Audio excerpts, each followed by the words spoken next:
Hello दोस्तों, welcome back to my channel. आज मैं आप लोगों के लिए एडिक्टेड हीरोइन इस थाई बीएल सीरीज का एपिसोड 4 का हिंदी एक्सप्लेनेशन लेके आई हूँ। तो बिना देरी के ही लेट्स स्टार्ट द वीडियो।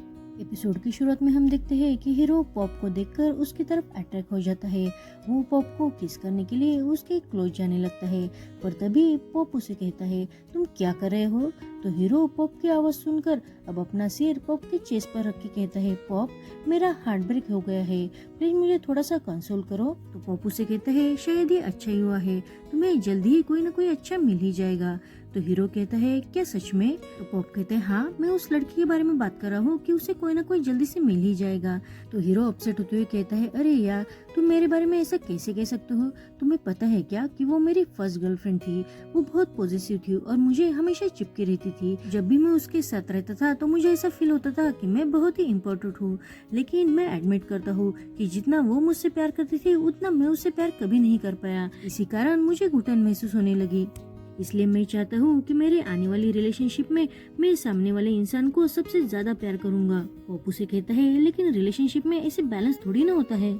तो अब हीरो क्यूरियस होकर पॉप से पूछता है, क्या तुम्हारी कोई गर्लफ्रेंड है? तो पॉप कहता है, इससे तुम्हारा कोई संबंध नहीं है। अब हीरो फिर से कहता है, क्या तुम वर्जिन हो? पॉप उसे कहता है, ये कैसा सवाल है? तो हीरो उसके प्राइवेट पार्ट को टच करते हुए कहता है, मुझे देखने दो। तो पॉप जल्दी से उठकर कहता है, तुम ये क्या कर रहे हो? वो उन दोनों के बीच कुछ डॉल जैसा रखते हुए कहता है, तुम सच में बहुत गलत कर रहे हो। तो हीरो कहता है, लेकिन मैं बहुत क्यूरियस हूँ ना, मुझे एक बार तो देखने दो।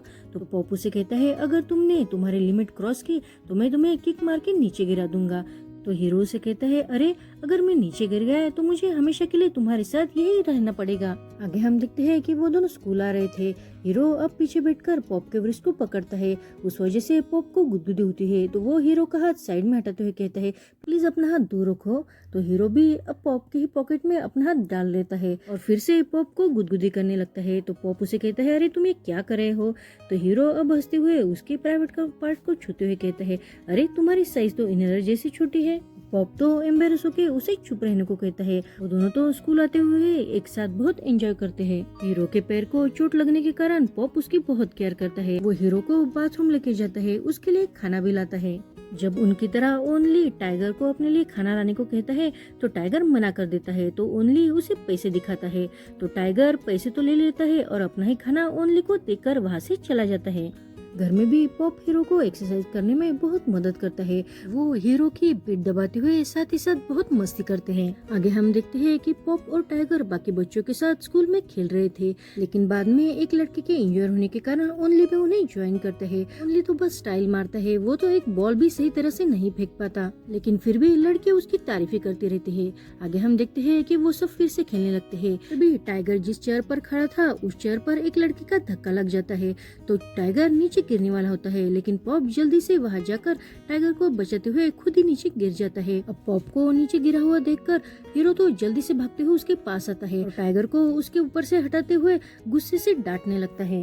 और पॉप ये सुनकर हीरो को डांटते हुए कहता है, तुम उसे ऐसे ट्रीट नहीं कर सकते हो, मैं खुद उसकी मदद करना चाहता था। पॉप की ऐसी बात सुनकर हीरो बहुत ही अपसेट हो जाता है, पर पॉप तो टाइगर की फिक्र करते हुए उसे ही पूछता है क्या तुम ठीक हो? अब टाइगर भी हीरो से डरते हुए कहता है, हाँ मैं ठीक हूँ, लेकिन तुम्हें मेरी वजह से ही चोट लगी है, थैंक यू मेरे लिए बॉल की मार खाने के लिए। लेकिन हीरो उसकी तरफ बस गुस्से से देखने लगता है।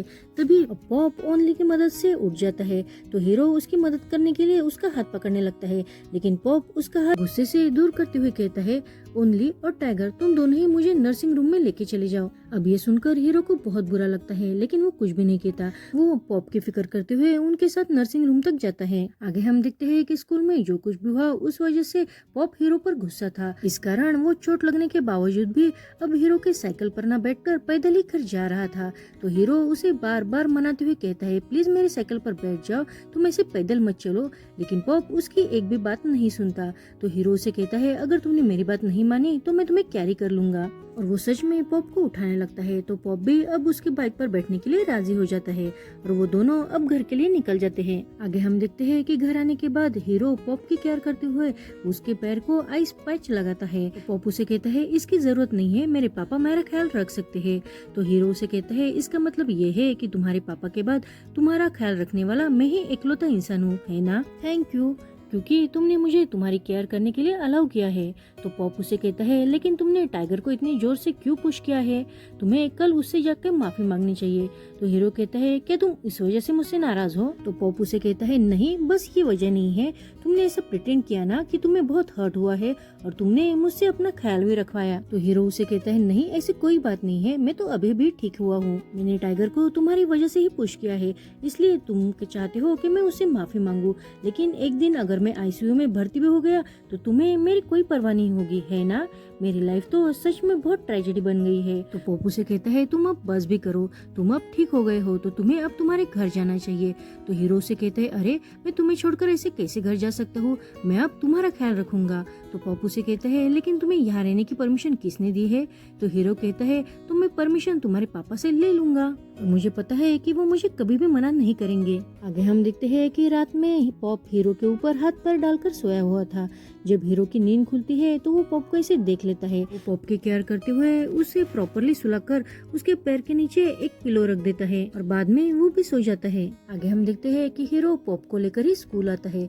वो पॉप का पैर अपने पैर के ऊपर रखते हुए कहता है ऐसे कितना अच्छा लगता है ना, जैसे हम दोनों साथ साथ ही आगे चल रहे हैं। उन्हें ऐसा अजीब कुछ करते देखकर टाइगर उसे पूछता है कि तुम दोनों क्या कर रहे हो। टाइगर को वहाँ देखकर पॉप हीरो से कहता है तुम्हें टाइगर से माफी मांगनी होगी। बेचारा हीरो तो पॉप को बार बार मना करने की कोशिश करता है, लेकिन तभी पॉप उसे कहता है अगर तुमने उसे माफी नहीं मांगी तो आज रात मेरे बेड पर मेरे साथ सोने के लिए मत आना। अब ये बात सुनकर हीरो तो जल्दी से टाइगर के पास आकर उसे डराते हुए कहता है कि मुझे माफ कर दो। टाइगर तो फिर से हीरो से डरते हुए कहता है नहीं, मैं तुमसे गुस्सा नहीं हूँ। तो हीरो टाइगर के साथ फ्रैंकली होते हुए पॉप से कहता है देखा तुमने, ये मुझसे गुस्सा भी नहीं है। आगे हम देखते हैं कि मिनी मार्ट में काम के समय ही हीरो कुछ खा रहा था, लेकिन बेचारा पॉप तो पोछा लगाने का काम कर रहा था। पॉप को काम करता देखकर हीरो जल्दी से उसके हाथों से मॉप लेकर खुद टाइल्स पोछने लगता है। पॉप हीरो जो स्नैक्स खा रहा था उसे देख लेता है तो वो हीरो पर गुस्सा करते हुए कहता है कि मुझे लगता है कि तुम्हें आज रात घर जाना चाहिए। तो हीरो कहता है लेकिन क्यों, तुम्हारे पापा ने तो मुझे घर से नहीं निकाला।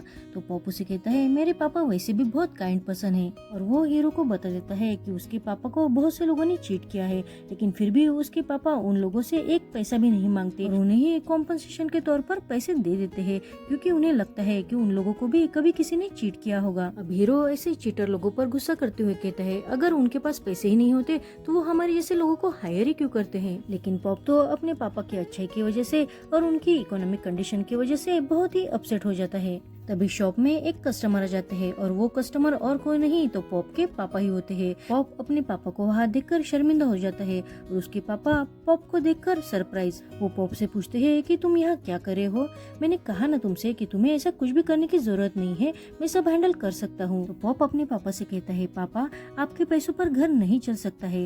ये सुनकर उसके पापा भी अपसेट होते हुए कहते हैं इसका मतलब मेरे पैसे बहुत कम है ना, इस वजह से तुम्हें काम करना पड़ रहा है, अगर मैं ज्यादा पैसे कमा पाता तो तुम्हें ऐसा कुछ भी करने की जरूरत नहीं पड़ती। तो पॉप अपने पापा से कहता है पापा जो सच है उसे एक्सेप्ट करने में कोई बुराई नहीं है, इट्स ओके। लेकिन उसके पापा खुद की कंडीशन पर बहुत अपसेट होते हुए कहते हैं मैं एक सादा रोड रिपेयर करने वाला वर्कर हूँ, मैं बाकी बच्चों की तरह तुम्हें वो सारी खुशी नहीं दे पाता हूँ, इसका मतलब ये है ना कि मैं तुम्हें काम करने से अब रोक भी नहीं पाऊंगा। वो पॉप को ग्लू मांगते हैं, लेकिन पॉप अब कुछ भी नहीं कहता। तो हीरो ही जल्दी से उनके लिए ग्लू देकर उसका पेमेंट भी करता है और साथ में उन्हें 2 बोतल फ्री में दे देता है। उसके पापा वो दोनों भी बोतल पॉप को देते हुए कहते हैं इसे पीकर एंजॉय करो, मैं तुम्हारे लिए बस इतना ही कर सकता हूँ। इतना कहके वो वहाँ से चले जाते हैं, लेकिन उनके जाने के बाद पॉप भी बहुत अपसेट हो जाता है और उसकी ये हालत हीरो देख लेता है। आगे हम देखते हैं कि पॉप और हीरो आंटी जिप के स्टॉल पर खाना खाने के लिए आ जाते हैं, लेकिन पॉप कुछ भी नहीं खाता। तो उसे देखकर हीरो उसे कहता है कि तुम क्यों खाना नहीं खा रहे हो। तो पॉप अब उदास होकर उसे कहता है कि जब भी मैं मेरे पापा के साथ खाना खाता था तो वो हमेशा मेरे खाने के बाद ही खुद खाना खाते थे, इसका रीजन ये है कि वो हमेशा मेरा बचा हुआ खाना खाते थे। अब उसे देखकर हीरो उसे कहता है मुझे पता है जब भी मैं तुम्हारे घर पर था तो तुम हमेशा ही अच्छा खाना अपने पापा के लिए बचा कर रखते थे ना। हीरो उसके बारे में सब कुछ जानता था, ये जानकर पॉप तो शॉक हो जाता है। वो कहता है मैं मेरे पापा को दुखी नहीं करना चाहता था। तभी वहाँ कुछ गुंडे आकर आंटी जीप के स्टॉल का सामान इधर उधर फेंकने लगते हैं। तो हीरो उनसे कहता है अरे तुम्हारी प्रॉब्लम क्या है। तो उनका लीडर कहता है मैंने इससे पैसे मांगे थे, पैसों के बदले में मैं इसकी शॉप को प्रोटेक्ट करूंगा, लेकिन इसने ये बात रिफ्यूज कर दी। अब हीरो भी गुस्सा होते हुए कहता है, इसका मतलब तुम उनसे पैसे हटना चाहते हो। आंटी जेब भी परेशान होकर कहती है, अरे तुम्हें क्या लगता है कि मैं इस स्टॉल से कितना कमा पाती हूँ, तुम मुझे ऐसे परेशान क्यों कर रहे हो। पर वो आदमी कहता है, हमें इससे कोई लेना देना नहीं है, रूल तो सबके लिए एक है। और वो फिर से उसके शॉप के तोड़फोड़ करने लगते हैं। पॉप उन्हें रोकने की कोशिश करता ही है, लेकिन एक गुंडा पॉप के पेट पर ही लात मार देता है। उस वजह से पॉप नीचे गिर जाता है। अब ये देखकर हीरो को बहुत गुस्सा आता है और वो उन सारे गुंडों की बहुत पिटाई करता है। अब वो लीडर उनको वार्निंग देके वहाँ से जाने लगता है, तो हीरो उसके पीछे जाने वाला होता है, लेकिन पॉप उसे रोकते हुए कहता है, अरे तुम इन सबके बीच मत पड़ो। तो हीरो गुस्से से कहता है, अगर हम इनका जुल्म ऐसे ही सहन करते रहे तो ये एक दिन हमें उनके गुलाम ही बना देंगे। तो पॉप उसे कहता है, अरे तुम्हारी मदद करने के लिए बहुत लोग आएंगे, लेकिन आंटी जीप का क्या, उनकी मदद कौन करेगा। वैसे ही हम छोटे लोग हैं, हमें इनके बीच नहीं पड़ना चाहिए, नहीं तो सारी जगह से बस हमें ही हर्ट होगा। अब ये सुनकर हीरो वहाँ से गुस्से से जाते हुए कहता है, मैं ये सब सही करके रहूंगा। आगे हम देखते हैं कि हीरो गांव के मुखिया के घर पर आकर बहुत ही एटीट्यूड के साथ उनके सामने बैठता है। तो उनका चमचा कहता है कि अरे तुम्हें पता है क्या कि तुम गांव के मुखिया के सामने बैठे हो। तो हीरो उन्हें एक कार्ड दिखाता है। वो देखकर गांव के मुखिया के तो होश उड़ जाते हैं। हीरो बहुत ही स्टाइल से उससे कहता है कि मेरे दादाजी ने तुम्हें प्रणाम कहा है। गांव के मुखिया तो सीधा हीरो के पास आकर उसे हाथ जोड़कर कहते हैं, तुम्हें अगर कोई प्रॉब्लम हो तो तुम मुझे बता सकते हो। तो हीरो अब आंटी जेब के लिए एक परमानेंट शॉप मांगता है और उसमें सामान, और हीरो के पापा के लिए एक सरकारी गवर्नमेंट जॉब। तो ये भी कहता है कि कच्ची सड़क पर बहुत अंधेरा होता है। तो मुखिया कहता है, तुम चिंता मत करो, वहाँ लाइट्स का इंतजाम कर दूंगा। और वही अपनी तरफ से हीरो को फ्लावर्स का बुके गिफ्ट करता है। आगे हम देखते हैं कि अब आंटी जेब को एक नया शॉप भी मिल चुका था और उसे वहाँ लोग सामान भी लाकर दे रहे थे। तभी वहाँ पॉप आता है। वो पूछता है, ये सब क्या हो रहा है। तो आंटी जी उससे कहती है, इन लोगों को किसी ने ऐसा करने के ऑर्डर दी है, लेकिन मुझे कुछ ठीक नहीं लग रहा है, तो क्या मैं ये शॉप रख लूं। तभी वहाँ हीरो आकर उनसे कहता है, इसमें कोई स्ट्रेंज की बात नहीं है, आप हमेशा ही ऐसे ही जीते आए हो ना, ये गवर्नमेंट की तरफ से आपके लिए कॉम्पनसेशन है। तभी वहाँ पॉप के पापा आते हैं और वो भी आंटी जेब के ये नया स्टोर देखकर बहुत खुश होते हैं। आंटी जेब उन्हें कहती है, मैंने सुना है कि आपको भी नया काम मिला है। तो पॉप के पापा कहते हैं, हाँ मुझे भी इंजीनियर का काम मिला है, लेकिन मुझे अजीब तो इस बात का लग रहा है कि उन्होंने तो मुझे कल से ही काम पर आने के लिए कहा है, और जिन सब लोगों ने मुझसे पैसे लिए थे उन सब ने मुझे वो लौटा दिए हैं। अब ये बात सुनकर पॉप को थोड़ा अजीब लगता है, तो वो हीरो की तरफ देखने लगता है। अब पॉप के पापा उसे समझाते हुए कहते हैं, बेटा अब मुझे नया जॉब मिल गया है, तो मुझे लगता है कि तुम्हें अब अपनी पढ़ाई पर फोकस करना चाहिए। मैं आज से सब हैंडल कर सकता हूँ, क्योंकि मुझे अच्छी सैलरी भी मिलने वाली है। अब पॉप भी अपने पापा की बात मानकर वो जॉब छोड़ने के लिए राजी हो जाता है। सुनकर उसके पापा बहुत खुश हो जाते हैं। तभी पॉप के पापा हीरो को देखते हुए कहते हैं, तुम्हें भी हमारे साथ घर पर आके खाना खाना चाहिए। तो पॉप उन्हें कहता है, लेकिन ये हमारे साथ क्यों आएगा, मेरा पैर अब ठीक हो गया है, तो वो अपने घर जा सकता है। तभी पॉप के पापा उसे कहते हैं, मुझे पता है कि तुम अब बड़े हो रहे हो, तो टीनेजर में क्या क्या हो सकता है इसके बारे में जानता हूँ, तो मुझे लगता है कि अगर तुम तुम्हारे स्ट्रिक्ट और बॉसी आंटी से छुटकारा पाना चाहते हो तो हमारे घर शिफ्ट हो सकते हो। अब ये सुनकर हीरो तो बिना देरी के ही कहता है, हाँ मैं आज ही शिफ्ट होता हूँ। आगे हम देखते हैं कि हीरो और पॉप ब्रिज पर खड़े थे। हीरो पॉप से कहता है, अब मैं भी तुम्हारी फैमिली का हिस्सा बन चुका हूँ, तो क्या मैं तुम्हें पॉपी कह सकता हूँ। और पॉप उसे कहता है, मुझे पता है कि तुम मुझसे कुछ तो छुपा रहे हो। तो हीरो उसे कहता है, हाँ मैं अब तुमसे और झूठ नहीं बोलना चाहता, नहीं तो तुम समझोगे कि मैं फिर से एक्टिंग कर रहा हूँ। मैं तुम्हें सच बताता हूँ कि मैं मिनिस्टर का नेफ्यू हूँ, मेरे पापा यहाँ के जनरल है। तो पॉप कहता है, ओह तो तुमने तुम्हारे पावर का इस्तेमाल हमें बचाने के लिए किया है ना। पर तुमने तो एक दिन मुझसे कहा था ना कि ऑर्डिनरी पीपल हमेशा पावरफुल लोगों के सामने अपने घुटने टेक देते हैं, लेकिन यहाँ मैं तुम्हारे सामने घुटने टेक रहा हूँ। तो पॉप उसे कहता है, इसका मतलब तो ये है ना कि हमें अब प्रोटेक्ट करने वाला माफिया मिल गया है। तो हीरो कहता है, मैं अपने फैमिली को बहुत हेट करता हूँ, मैंने अपनी फैमिली का कनेक्शन यूज तो किया है, लेकिन मुझे पता है कि मैं ये अच्छे लोगों की मदद करने के लिए कर रहा हूँ। और पॉप फिर भी कहता है, लेकिन मुझे ऐसा लग रहा है कि हम उनको धोखा दे रहे हैं। अगर मैं ये बात एक्सेप्ट नहीं कर पाया, इसका मतलब यही होगा ना कि मैं अपने पापा की सक्सेस से खुश नहीं हूँ। हीरो उसे समझाते हुए कहता है कि तुम्हारे पापा ने और आंटी जेब ने आज तक बहुत कुछ सहन किया है, तो मुझे लगता है कि तुम्हारे पापा को भी एक बार खुद पर प्राउड होने का मौका देना चाहिए, वो तुम्हें भी प्राउड फील करवाएंगे, और वैसे भी फिर तुम्हारे पापा को करेज मिलेगा कि वो आंटी जेब से शादी की बात करे। अब ये सुनकर पॉप कहता है, तुम तो हमारे घर के बारे में सब कुछ जानते हो। तो हीरो हाँ कहते हुए पॉप के बहुत क्लोज आ जाता है।